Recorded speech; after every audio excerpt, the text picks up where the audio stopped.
Webinars DGE. Direção-Geral da Educação, Ministério da Educação e Ciência. Divulgação de projetos, iniciativas e boas práticas na educação portuguesa. No programa de Educação Estética e Artística em contexto escolar, mobilizam-se duas dimensões de especial importância para a educação artística em particular e para a educação em geral. Elisa Marques, de que dimensões estamos nós a falar quando falamos de educação? Estamos a falar das dimensões relacionadas com a relação da escola com as instituições culturais estas ligadas à música, dança, teatro, artes plásticas, e estamos a falar também na formação dos docentes nas áreas da dança, música, artes plásticas e teatro. E porquê que há esta ligação e esta articulação? Porque o modelo de formação implementado através do Programa de Educação Estética e Artística preconiza três eixos de orientação extremamente importantes. Por um lado, a fruição-contemplação, a reflexão-interpretação e a experimentação-criação. Ou seja, não baseamos as práticas formativas, neste caso, na tónica do fazer só e apenas, mas também na tónica do interpretar, do fruir. Portanto, é uma lógica um pouco diferente daquilo que se tem feito. Portanto, digamos que depois as instituições culturais vão servir como os grandes livros que espelham ou que ajudam a sistematizar os conhecimentos apreendidos pelos docentes, que por sua vez passam aos seus alunos, portanto vão sistematizar e levar a que essa relação possa ser mais profícua, mais estreita, mais relevante e mais significativa. Madalena Wallenstein, de que modo começou a funcionar esta dinâmica de que nos fala a Elisa Marques na Fábrica das Artes do CCB, onde trabalha? Bem, penso que começou em 2010, acho que foi o mesmo ano em que surgiu o programa, quando, simultaneamente ao nascimento do programa, estava a nascer um novo festival chamado Big Bang, Festival de Música e Aventura para Crianças, um festival que resulta de uma parceria entre 5 instituições europeias interessadas em contribuir para a criação e para disponibilizar música de qualidade e pensada para ouvidos de pessoas pequenas. E, portanto, dessa parceria europeia, nós, como parceiros, quando fizemos o festival pela primeira vez em Portugal, tivemos a preocupação, e temos normalmente essa preocupação, de otimizar a nossa programação, contaminando para o lado da educação, para o lado da formação, enfim, criando circunstâncias que possam permitir essa vivência.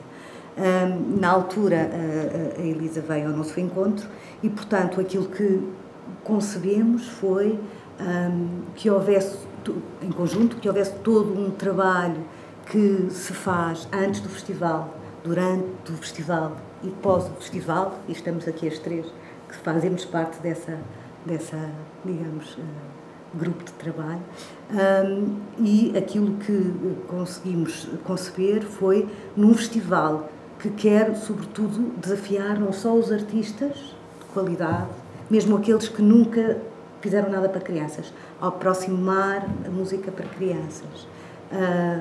E, portanto, a música que aqui está é aquela que nós dizemos subjetivamente de qualidade, erudita, clássica, rock, seja o que for. O que importa aqui é fazer esta aproximação para as crianças e levar os artistas também a pensar e a produzir em função desta reflexão.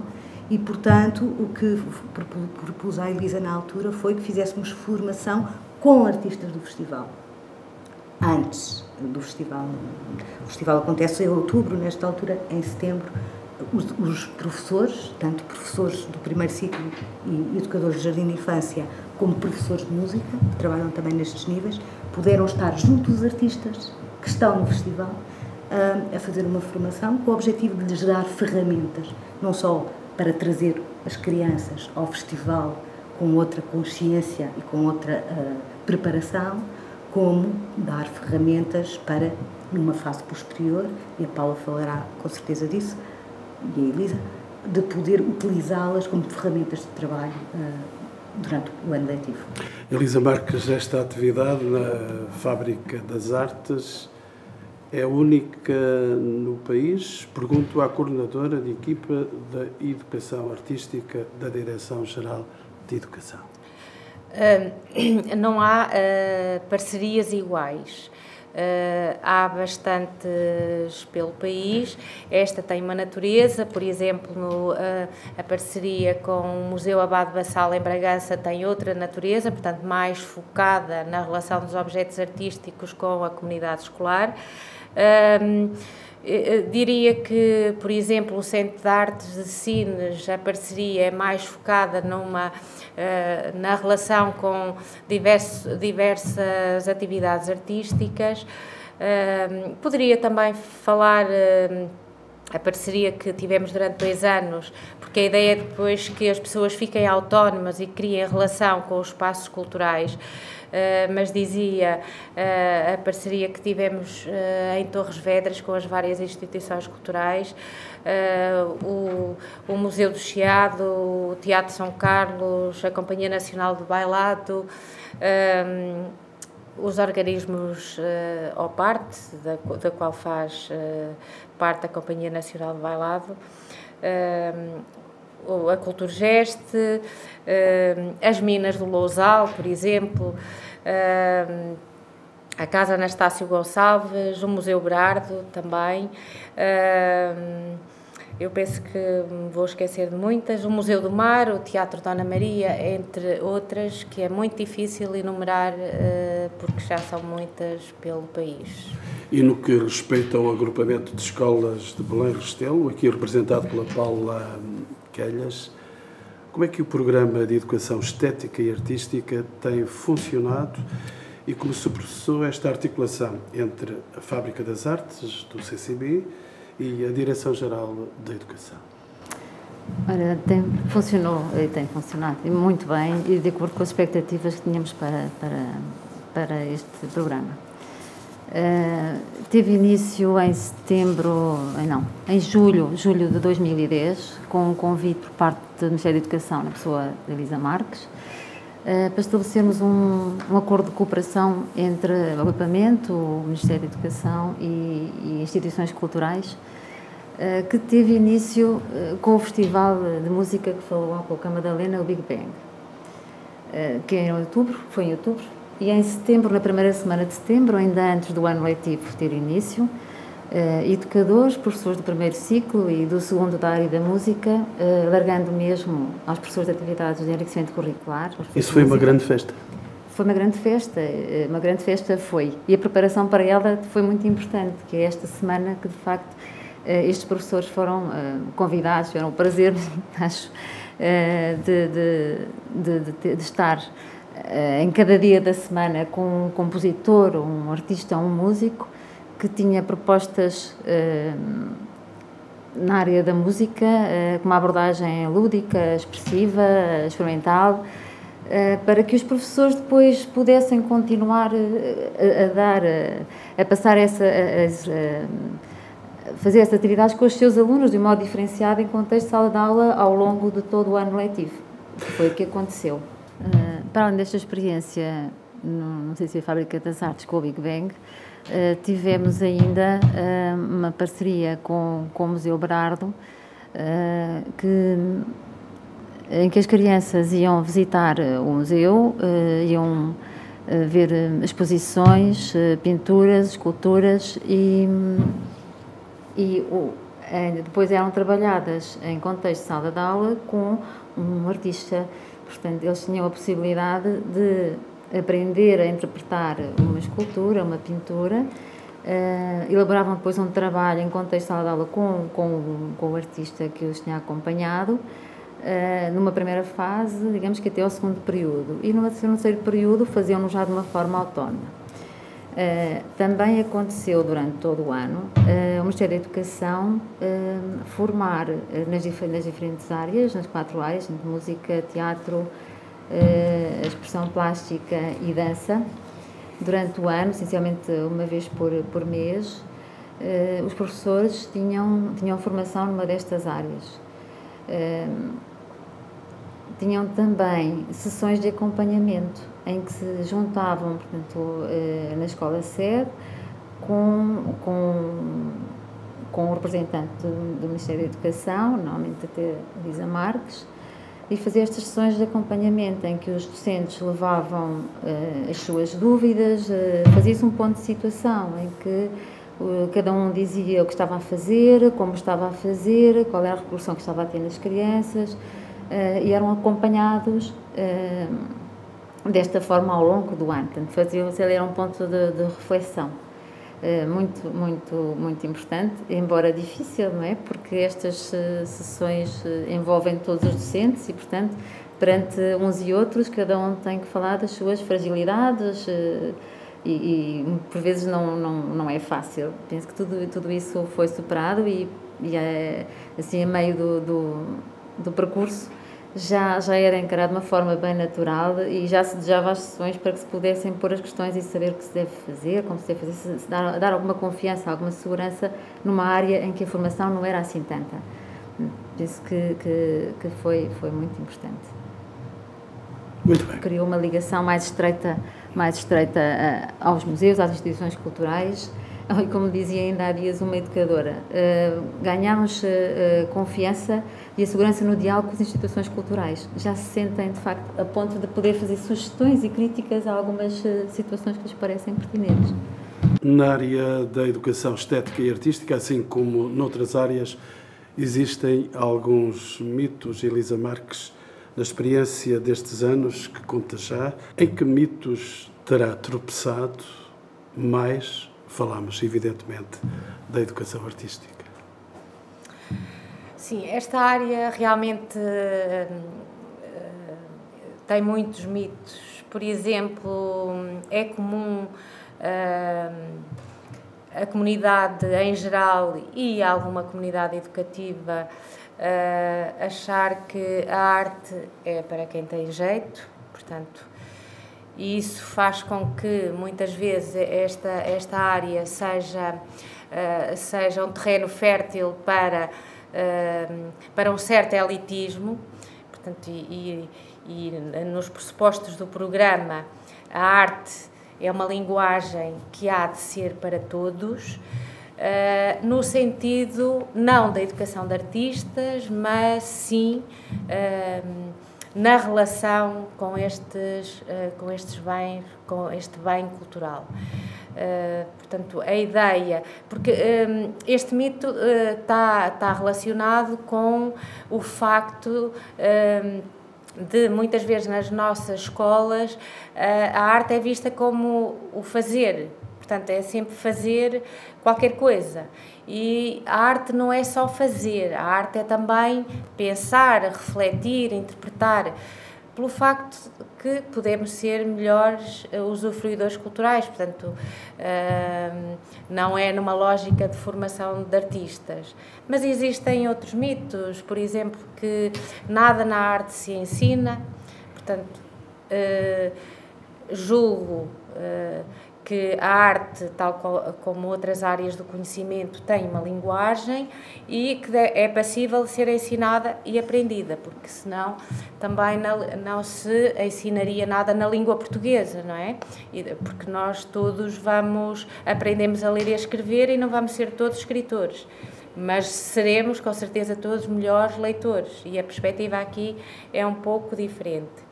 Um outro mito que existe, que eu acho extremamente importante no contexto escolar, é a chamada transversalidade. Portanto, acha-se que por encadear umas atividades nas outras, sem que elas tenham um corpus organizado de conhecimentos, que isso é fazer transversalidade. Mas não, isso não é de transversalidade. Para haver transversalidade é preciso que exista um corpus de conhecimento específico para depois ser integrado com outro conhecimento de outras áreas, e aí poder-se-á dizer que há uma transversalidade. Também que a arte tem conteúdos muito difíceis e que as crianças são muito pequenas para os apreender. Eu penso que isto não é, e hoje, em pleno século XXI, não é de todo verdade, porque as crianças são extremamente competentes e aprendem estas áreas como aprendem, de resto, as outras áreas. Portanto, nesta área não há dificuldade acrescida em relação às outras áreas. Depende da mediação que seja feita pelos docentes, pelos professores, educadores, pais, entre outras pessoas que estão relacionadas com as crianças. Madalena Wallenstein, quer falar-nos também da sua experiência, de alguns mitos, porventura de constrangimentos na prática pedagógico-artística na Fábrica das Artes do CCB. Tem essa experiência também? Claro que sim. Penso que as grandes questões estão centradas muito no público escolar, menos no público de fim de semana, que é um público de famílias, mais informado, embora também aconteça. Mas basicamente a grande nossa luta neste momento com os constrangimentos dos nossos dias, que são porventura económicos e que têm um reflexo no comportamento das escolas, que diminuem a sua aproximação aos centros culturais, penso que por razões económicas, mas também por razões de um certo congelamento de espírito, quer dizer, há uma passividade que esta crise traz. E isso tem um preço, porque houve um grande investimento nos últimos 15 anos nos serviços educativos deste país, foi um trabalho extremamente importante e, portanto, faz parte da escola como instituição cultural, também alimentar culturalmente o país, através da escola, e de resistir às dificuldades que aparecem. Quanto aos mitos, eu penso que há um mito muito forte, que é a atitude com que se vai às instituições culturais. Com que perspectiva é que se vai? Se vai numa de ir para a festa, ir para as indústrias culturais e esperar-se o lado do divertimento, que naturalmente é muito importante, não é? Claro, quando se chega à Fábrica das Artes e ao CCB, há um nível que exige mais que isso. E, portanto, muitas vezes é sentir que a base cultural precisa de mais sustentação para que a experiência artística, e no fundo vamos ao encontro ao que a Elisa disse há bocadinho, sobre as várias dimensões contemplativas, reflexivas, experimentais, criativas, que são brutais e que reduz, não é? Reduz um bocado essa sua potencialidade. Não, outro mito, só para acabar, e que também tem a ver com o que a Elisa diz, tem a ver com as concepções da criança. O que é uma criança hoje? Qual é o lado, um certo paternalismo relativamente ao seu pensamento, à profundidade do seu pensamento, às suas potencialidades. Isto acho que é outra grande luta, não é? As expectativas que temos sobre elas, como seres que não representam a felicidade, um tempo de vida só feliz, e quem me dera que fossem todos felizes, mas como seres humanos que têm todas as dimensões da vida, tristezas e alegrias, aventuranças e sofrimentos, mas, portanto, eu acho que a arte e a vida são a mesma coisa. Portanto, reduzir o pensamento da criança, o pensamento filosófico também, que também tem, e a experiência artística é outro mito com o qual nos debatemos, mudar essa imagem da criança. Paula Quelhas, nesta área, como é que os docentes evoluíram? Pergunto-lhe se eles são também atingidos por esses mitos de que vimos falando. Eventualmente sim, ainda se mantém alguns mitos, certamente, mas, por exemplo, com programas como este, de Educação Estética, que aumenta o conhecimento dos docentes nestas áreas, ajuda a desmistificar alguns desses mitos, porque dá competências, não é? Dá competências aos professores, que por sua vez as vão transmitir também aos alunos, e um gosto a despertar neles realmente esta curiosidade e um gosto pela arte, pelas diferentes formas de arte. Paula Quelhas, pergunto-lhe ainda pelas principais mudanças em termos práticos no desenvolvimento das artes que viu alteradas no seu agrupamento de Belém Restelo, em Lisboa. Olha, são visíveis, é engraçado, olha, até se calhar é fácil perceber. Ainda a semana passada decorreu no nosso agrupamento a Semana da Leitura e houve uma exposição de trabalhos de todos os alunos do agrupamento para esta exposição. São completamente diferentes os trabalhos que eram apresentados antes desta formação e agora posteriormente à formação. Não tem a ver, partilhei isso inclusive com os docentes que lá estavam e de facto os trabalhos são pensados de uma forma diferente, são elaborados de uma forma diferente e apresentados também de uma forma diferente. Não é realmente, passou por ali formação. Madalena Wallenstein, vou fazer-lhe uma pergunta do tamanho do mundo. Em seu entender, para que servem as instituições de cultura? É uma grande pergunta. Bom, penso que as instituições de cultura são estandartes da cultura. Nessa medida, conforme as instituições culturais, a sua programação espelha uma preocupação com um triângulo que é composto pela que é a cultura, o que é a sociedade e as suas urgências, na sua contemporaneidade ou na sua história, e os públicos, na relação com os públicos, com os seus diversos públicos, umas terão mais preocupação democrática, outras menos, mas, no fundo, é a partir deste triângulo que as programações se constituem.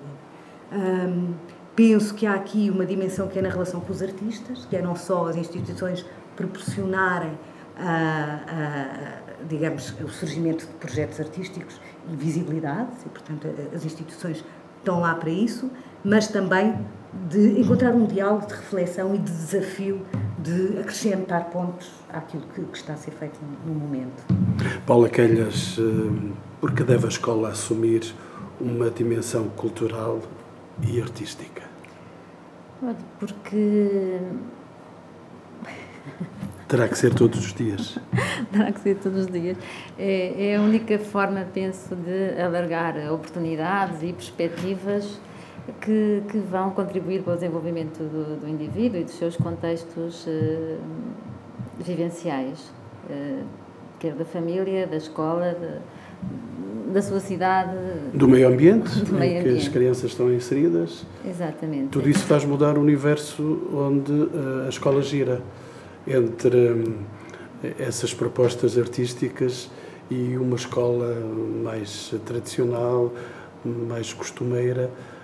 Essa da proposta artística será muito mais reveladora de interesse para as crianças?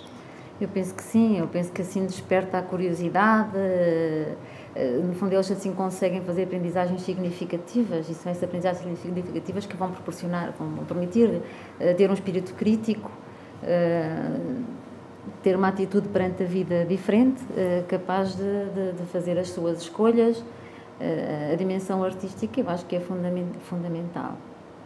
Elisa Marques, vou fazer-lhe também uma questão não do tamanho do mundo, mas porventura preocupante. Como perspectiva o futuro desta relação escola-cultura? Essa é uma questão que no âmbito deste programa nós temos pensado muito e tentamos com as ações que desenvolvemos em conjunto, e quando falo no programa já estou a inserir as instituições culturais nesta relação. Portanto, estava a dizer que temos pensado muito em que essa relação escola-cultura deve ter a ver com uma certa naturalidade. Portanto, deve ser sistemática, não no sentido das crianças estarem sempre a deslocar-se às instituições, mas no fundo tem a ver com a qualidade da relação e com o que se vai fazer à instituição cultural e depois com o que se faz na vinda da instituição cultural. Portanto, ao longo deste tempo já deu para perceber e já percebemos que há 3 níveis que esta relação tem de privilegiar, que tem, portanto, designadamente, um nível mais epistemológico, que tem a ver com para que é que se vai à instituição cultural. No fundo, é instituição cultural para que te quero, espaço de cultura para que te quero. É preciso que nesta relação de futuro se aprofunde esta questão. Portanto, para que ir às instituições culturais? Vamos lá, vamos levar as crianças e elas vêm da mesma forma que entraram, assim saem. Isto numa linguagem um pouco simplista, mas isto para dizer que é preciso ir mais a fundo no conhecimento e ver que tipo de conhecimento se passa na instituição cultural, porque muitas vezes também se assiste a ir a determinados museus e, portanto, é um bocadinho, assistimos a um bocadinho ao prolongamento dos conteúdos escolares, e isso também não é todo desejável, porque o museu está ali com outras funções, com uma função mais, do ponto de vista artístico. A outra questão outra dimensão que eu acho que é preciso questionar, refletir, é uma dimensão pedagógica, portanto, como, e isto, como eu disse, são 3 dimensões interdependentes, como é que a escola depois trabalha os conteúdos ou os saberes que foi buscar ao espaço cultural. Como é que vai uma vez e depois aquilo fica por ali, sempre numa relação extremamente fluida, portanto não aprofunda mais nada, porque muitas vezes então será desnecessário andar a deslocar as crianças. Portanto, isto visto assim, e ao longo deste tempo, destes 3 anos e meio, nós temos refletido e temos visto que muitas coisas destas se passam, por isso estou a alertar para uma futura relação entre a escola e a cultura. E há o aspecto prático, que a Madalena também já falou há bocadinho, mas eu acrescentaria que esta articulação entre a cultura e a educação se deve revestir numa lógica de parceria, não no sentido comercial, em que cada um dá e fica com a perspectiva e a expectativa que vai receber na mesma medida daquilo que deu, mas aqui tem de ser uma perspectiva diferente, portanto, o que interessa é o objetivo em comum, portanto, não aquilo que cada um dá, não tem que ficar à espera de receber, portanto, o objetivo é comum, cada um dá o que pode e o que tem, portanto, esta é a lógica das parcerias que têm sido feitas e, de resto, a parceria com a Fábrica das Artes, em que cada um de nós dá o trabalho, os recursos que tem e não envolvemos nem sequer recurso de dinheiro.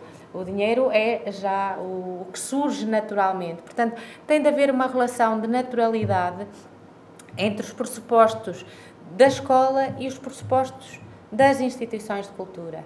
E aí perceber-se que esta naturalidade é fator determinante para a educação, porque educação sem cultura julgo que não existe.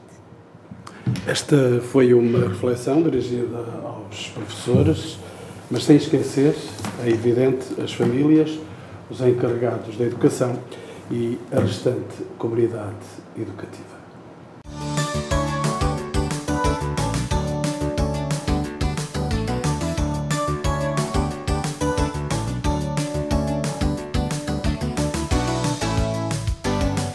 Webinars DGE. Direção-Geral da Educação, Ministério da Educação e Ciência. Divulgação de projetos, iniciativas e boas práticas na educação portuguesa.